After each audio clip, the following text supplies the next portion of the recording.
Hello everyone, welcome back to the series. Uh, Today we will look at how to create a Git repo on GitHub and GitLab. So basically GitHub and GitLab are nothing but the two platforms that are provided to maintain your code.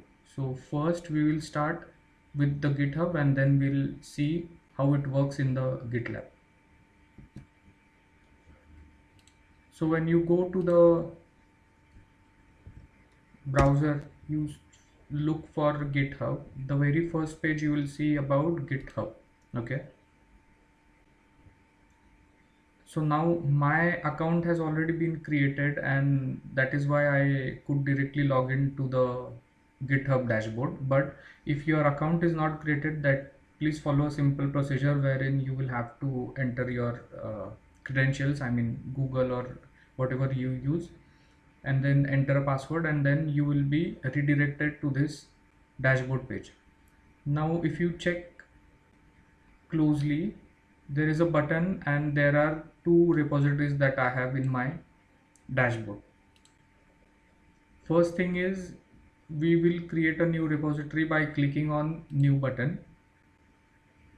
So it will ask me a basic questions like what name you would like to give to your repository. So I would say learn git. Okay. Description is something this repo is.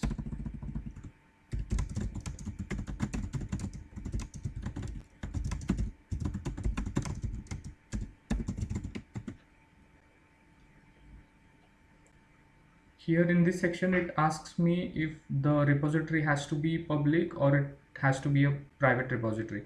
So if this was my enterprise application, then I would have chosen private, but since this is the public repository, public concept that I would like everyone to come and see, I will make it as public visibility.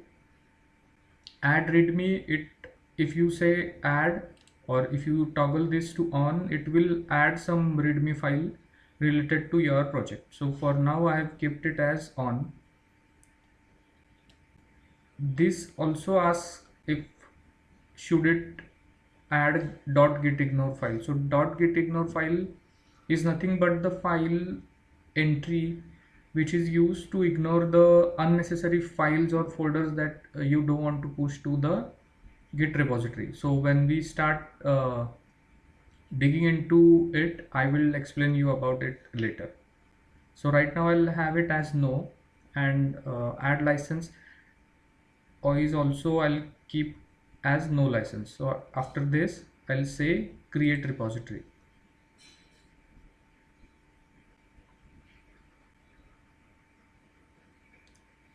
And yes, congratulations, you have your first repository created on Git. Likewise, we will also try it and see how it works in the GitLab.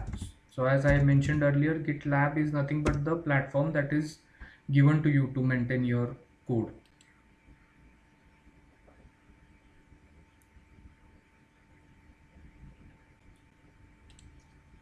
I'll say sign in. I already have my account created on GitLab, so it should only ask me to enter the username and password.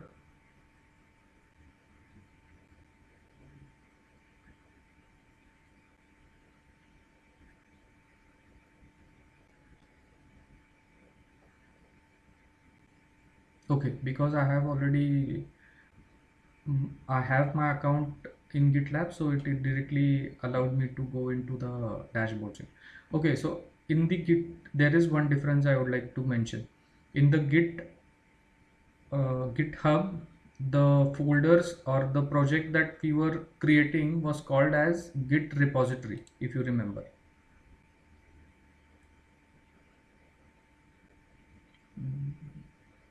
And in GitLab it says create a project.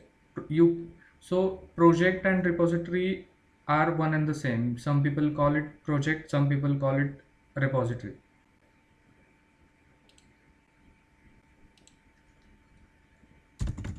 Learn git GitLab.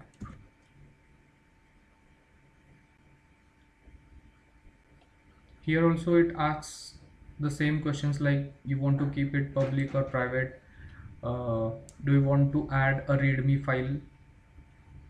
And rest of the things I would not check. I will keep it as it is, and I would say create project. Okay.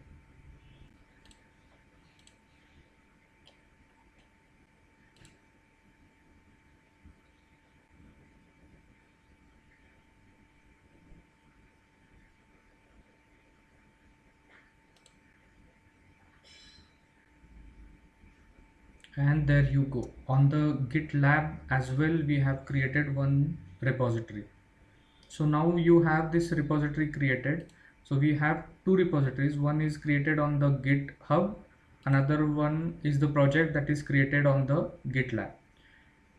So in the next lecture, in the next chapter, we will see how to clone this repository to your local environment. Thank you.